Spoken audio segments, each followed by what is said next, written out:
Bapak-bapak, ibu-ibu, saudara-saudara kaum muslimin rahimakumullah. Murai di dahan dan koko ayam di kandang, dunia ini penuh dengan berbagai macam kesibukan. Sejak dari petani yang turun ke ladang, pedagang yang berangkat ke pasar, pelajar yang menuju sekolah, sampai kepada pegawai yang berangkat ke kantor, seluruhnya tidak lain untuk mencari sesuatu yang bernama bahagia. Setiap orang menginginkan kebahagiaan, dan tidak seorang pun menginginkan kesengsaraan dalam kehidupan ini. Namun nyatanya tidak setiap orang yang ingin bahagia mengetahui jalan yang harus ditempuhnya untuk sampai kepada kebahagiaan itu. Maka pada kesempatan pertemuan kali ini, saya ingin menyampaikan sebuah hadis dari junjungan kita baginda Nabi besar Muhammad sallallahu alaihi wasallam yang termuat dalam kitab Mukhtarul Ahadits An-Nabawiyah, di mana beliau bersabda, arba'un min sa'adatil mar'i.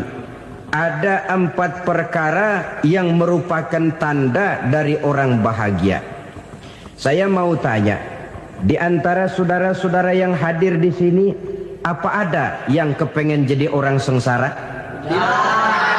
Seluruhnya tentu ingin mendapatkan kebahagiaan.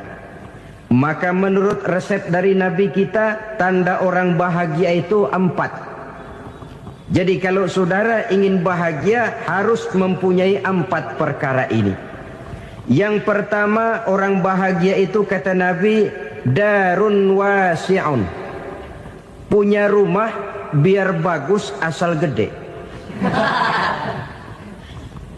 Enak ngaturnya, daripada sudah punya rumah kecil, adanya di pinggir kali, gubuk, kalau hujan bocor, miring lagi, kiamat.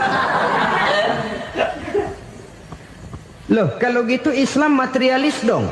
Hadis ini boleh diartikan dengan makna hakiki, arti yang sebenarnya. Boleh diartikan dengan makna majazi, arti kiasan. Kalau dia diartikan dengan arti kias, maka yang dimaksud darun wasi'un ay qalbun wasi'un. Rumah yang luas tidak lain daripada hati yang lapang. Karena di situ kunci kebahagiaan yang sebenarnya. Walaupun kita cuma tinggal di petak berukuran 2 kali 3 meter, kalau hati kita luas-luas rasanya rumah itu. Tapi biar rumah kita halamannya saja puluhan ribu hektar, ada kolam renangnya, kamar tidurnya tidak lagi terhitung. Kalau hati yang menempati rumah itu sempit, maka akan terasa sempit jugalah rumah itu. Tempat bergantungnya tidak lain adalah hati. Marilah kita mencoba melihat berbagai pandangan orang tentang bahagia ini.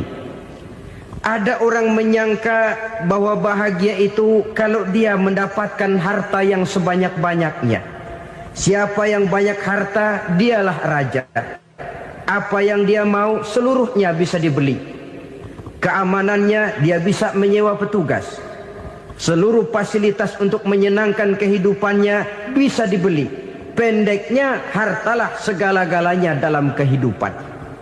Sampai ada pepatah mengatakan, innad darahima fil amakini kulliha taksur rijala mahabatan wa jalala. Sesungguhnya harta, dinar, dirham, uang di mana-mana selalu bikin hebat orang yang memilikinya. Coba lihat, orang yang punya duit sama yang enggak punya duit, jangan gaya hidupnya, gaya jalannya aja lain. Wahia lisanun liman arada fasahatan, wahia silahun liman arada qitala. Uang adalah senjata yang paling ampuh bagi orang yang mau pergi perang, dan lidah yang paling fasih bagi orang yang mau bicara. Kalau bicara dengan lidah macet, cobalah bicara dengan harta, lancar. Sampai ada pepatah demikian, segalanya bisa diatur dengan harta. Maka di kalangan orang yang berpandangan semacam itu, seluruh kegiatan hidupnya hanya terfokus kepada bagaimana mengumpulkan harta yang sebanyak-banyaknya. Tidak peduli halal haram, tidak kenal sore pagi siang dan malam, tidak sempat sujud, jauh dari agama, jauh dari kehidupan yang bersifat ruhaniyah, jauh dari Allah dan sebagainya. Sampai dalam Al-Quran dikelompokkan dalam kelompok yang dinamakan lumazah. Allazi jama'a malahu wa 'addadah yahsabu anna malahu akhladah. Mereka mengumpul-ngumpulkan harta sebanyak-banyaknya dan menyangka bahwa harta yang banyak itu dapat mengekalkan hidupnya, mengekalkan kekayaannya, mengekalkan kebahagiaannya. Saudara hadirin yang berbahagia, kalau pandangan hidup ini benar, artinya kalau harta memang merupakan satu-satunya hal yang dapat membuat orang bahagia, tentu di rumah mewah tidak akan pernah ada tangis derita. Tentu di satu tempat di mana fasilitas hidup serba menunjang tidak ada yang namanya penderitaan. Tapi suka dan duka, sedih dan gembira, senyum dan tawa adalah milik setiap orang, baik dia punya harta maupun dia tidak punya harta. Nyatalah bahwa harta semata-mata bukan merupakan jaminan bahwa orang akan bahagia, walaupun tanpa harta orang sulit untuk bahagia. Saya mau cerita, ada orang super kaya, namanya Aristotle Onesimus, raja tanker Yunani. Dia punya kapal tanker saja konon sampai 11 banyaknya. Punya perusahaan penerbangan yang disebut Olympic Airlines. Punya hotel di berbagai kota besar di dunia ini, sejak dari New York, London, Paris, Rome dan sebagainya. Bahkan punya pulau yang dia namakan Pulau Scorpio.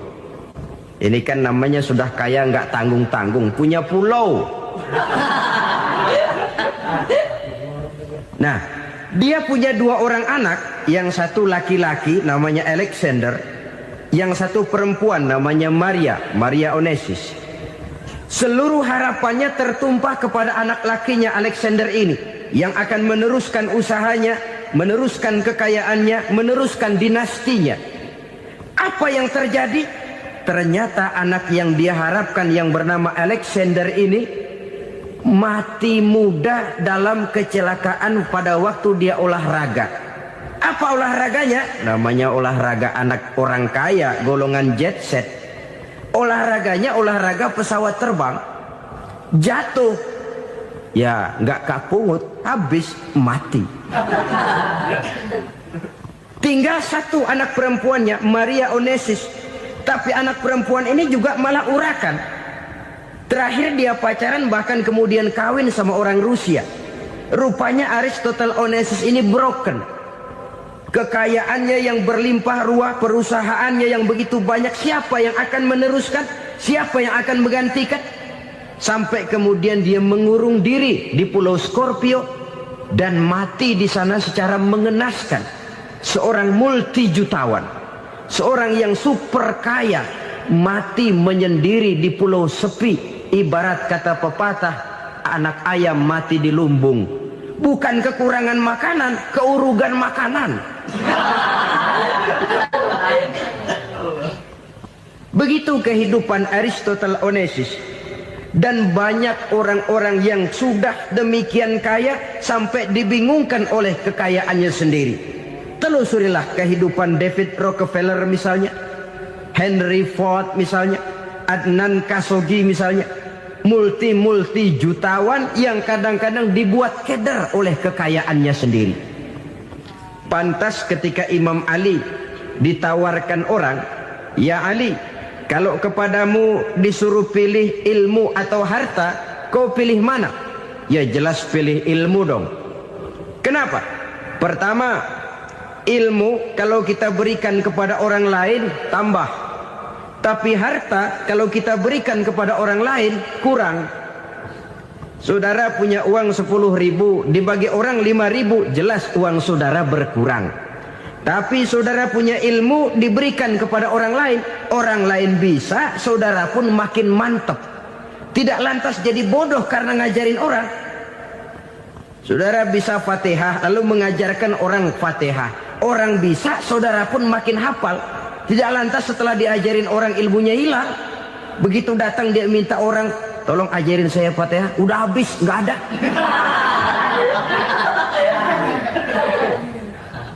Yang kedua kata Imam Ali, ilmu menjaga kita. Kalau harta kita yang harus jaga. Makin banyak ilmu makin terpelihara diri seharusnya. Tetapi makin banyak harta makin bingung kita jaganya. Sampai kadang-kadang kalau perlu seluruh keliling rumah dipasangi alarm. Belum cukup disewakan anjing besar-besar, pasang di depan pintu, awas anjing galak. Masih belum cukup juga, cari centeng tukang-tukang kepruk jaga rumah. Masih terasa belum aman, padahal rumahnya dikelilingi tembok besar. Di balik tembok ada pintu-pintunya tebal. Di balik pintu itu terbuka masuk kamar, kamar pun ada pintunya, pintunya pun kuat. Masuk ke dalam kamar ada lemari, lemarinya pun pintunya kuat, dikunci, kuncinya pun kuat. Tapi terhadap seluruhnya yang timbul cuma sekedar was-was saja. Kesimpulannya sekali lagi, tanpa harta orang memang sulit untuk bahagia. Tapi harta semata-mata tidak merupakan jaminan orang akan bahagia. Dengan hati yang luas, itu modal utama untuk mencapai kebahagiaan hidup. Orang yang hatinya luas, saudara-saudara, punya hati yang lapang, melihat kenyataan hidup ini, dia bersyukur senantiasa kepada Allah. Lantas tidak timbul hasud dan iri hatinya. Oleh karena itu, jiwanya selalu lapang.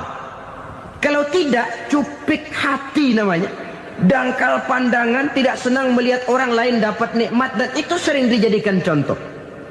Kalau orang yang lapang dada, dia lihat tetangganya beli TV baru, dia berkata, alhamdulillah ya, tetangga kita beli TV, mudah-mudahan kita bisa ikut nonton. Lapang dadanya. Tapi orang yang sempit hati, lihat tetangga beli televisi, meriang.